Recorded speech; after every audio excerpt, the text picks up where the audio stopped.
নমস্কাৰ সকলোকে স্বাগতম জনাইছো এছবি অসম মিডিয়াৰ অন্য এখন ভিডিঅ'ৰ মাজলৈ। আপোনালোকে ইতিমধ্যে সামাজিক মাধ্যমত এখন ভিডিঅ' চাবলৈ পাইছে যে আমাৰ এই পৃথিৱীলৈ এলিয়েনৰ আগমন ঘটিছে। এইটো কিমান দূৰ সত্য? ইতিমধ্যে আপোনালোকে সামাজিক মাধ্যমত চাবলৈ পাইছে যে নাছাই নেকি সেই এলিয়েনৰ UFO যিখন আপোনালোকে আমাৰ এই স্ক্ৰীনত দেখিবলৈ পাইছে, এইখনৰ ওপৰত নাছাই কিন্তু ইতিমধ্যে ৰিচাৰ্চ চলাই আছে। আৰু আমি সামাজিক মাধ্যমত চাবলৈ পাইছো যে আমাৰ এই পৃথিৱীৰ বিভিন্ন প্ৰান্তত নেকি এলিয়েনবোৰ সিঁচৰিত হৈ গৈছে। এইটো একেবাৰে আপোনালোকে উৰা বাতৰি বুলি ক'ব লাগিব, কাৰণ যদিহে এলিয়েনবোৰ আমাৰ পৃথিৱীৰ বিভিন্ন চুকে কোণে সিঁচৰিত হৈ গৈছে, এই ক্ষেত্ৰত কিন্তু ইতিমধ্যে নাছাই কোনো ধৰণৰ অফিচিয়েলি নোটিছ তেওঁলোকে প্ৰকাশ কৰা নাই।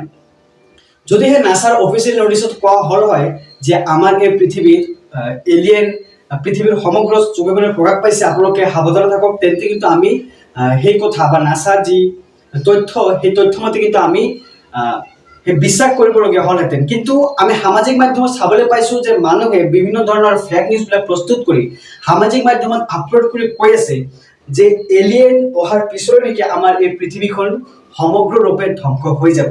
এইটো একেবাৰে উৰা বাতৰি। আপোনালোকে মন কৰিব যে এই ক্ষেত্ৰত কিন্তু নাছাই এতিয়ালৈকে তেওঁলোকে স্পষ্টীকৰণ দিয়া নাই যে এলিয়েনে কিয় আহিছে বা ক'ৰ পৰা আহিছে, তেওঁলোকে কি উদ্দেশ্যত এই পৃথিৱীলৈ আহিছে। এই ক্ষেত্ৰত কিন্তু নাছাই এতিয়ালৈকে ৰিচাৰ্চ চলাই আছে। সামাজিক মাধ্যমত যিবিলাক ভিডিঅ' ইতিমধ্যে ভাইৰেল হৈছে, আমি আপোনালোকক পিছফালে দেখুৱাই আছো যে এই ভিডিঅ'বিলাকত কিন্তু যিটো এলিয়েনে নেকি UFOৰ যোগেদি আমাৰ পৃথিৱীলৈ অৱতৰণ কৰিছে, আৰু ইয়াৰ পিছে পিছে কিন্তু নাছাৰ ফাইটাৰবিলাকে আপোনালোকে চাব পাৰিছে যে এনেদৰে কিন্তু এলিয়েনৰ UFOৰ পিছে পিছে যাই আছে। যদিহে কোনো ধৰণৰ তথ্য নাছাই প্ৰকাশ কৰে, আমি আপোনালোকক নিশ্চয় জনাম। গতিকে চেনেলটো বাৰম্বাৰ কৈছো আপোনালোকে ছাবস্ক্ৰাইব কৰি ৰাখিব আৰু উৰা বাতৰিৰ পৰা আপোনালোকে বিৰত থাকিব।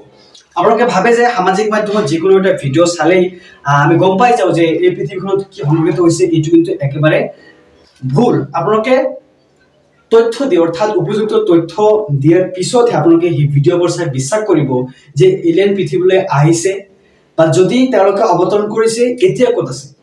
আৰু সামাজিক মাধ্যমত বিভিন্ন ধৰণৰ ফেচবুক, ইউটিউবত মানুহে ফেক ভিডিঅ'বোৰ বনাইছে যে এলিয়েন আহি নেকি আমাৰ এই পৃথিৱীখন ধ্বংস কৰি দিব, আৰু 2025 বৰ্ষৰ পিছত নেকি পৃথিৱীখন একেবাৰে সম্পূৰ্ণৰূপে ধ্বংস হৈ যাব। এই ক্ষেত্ৰত কিন্তু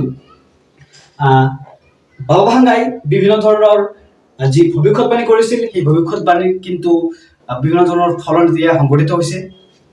বাবাভাঙ্গাই ভৱিষ্যতবাণী কৰিছিল যে 2019 চনত এই পৃথিৱীলৈ কৰোণা মহামাৰী নামৰ এটা ভাইৰাছ আহিব।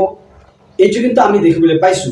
এই ক্ষেত্ৰত কিন্তু বাবাভাঙ্গাই ভৱিষ্যতবাণী কৰিছিল যে 2025 বৰ্ষত পৃথিৱীত বিভিন্ন ধৰণৰ যিবিলাক অস্বাভাৱিক, মানে আমাৰ স্বাভাৱিকৰ তুলনাত অস্বাভাৱিক বস্তুবোৰ সংঘটিত হ'ব।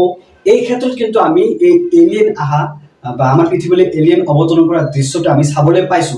এই ক্ষেত্ৰত আমি বিশ্বাস কৰিব পাৰো যে তেওঁৰ ভৱিষ্যতবাণী কিন্তু সকলো বৰ্তমান ফলন হৈছে, আৰু ভৱিষ্যতেও তেওঁ কৰা ভৱিষ্যতবাণীবিলাক ফলন হ'ব। গতিকে আপোনালোকে সামাজিক মাধ্যমত ভিডিঅ'বোৰ চাই বিভ্ৰান্তত নপৰিব যে আচলতে এই পৃথিৱীখনত কি হৈ আছে। যদিহে নাছাৰ ফালৰ পৰা কিবা অফিচিয়েলি নোটিছ আহে, আমি আপোনালোকক নিশ্চয় জনাম। আৰু আজিৰ এই ভিডিঅ'খন যদি আপোনালোকৰ ভাল লাগি থাকে, তেন্তে ভিডিঅ'খনত লাইক কৰি চেনেলটো ছাবস্ক্ৰাইব কৰিবলৈ একেবাৰে নাপাহৰিব।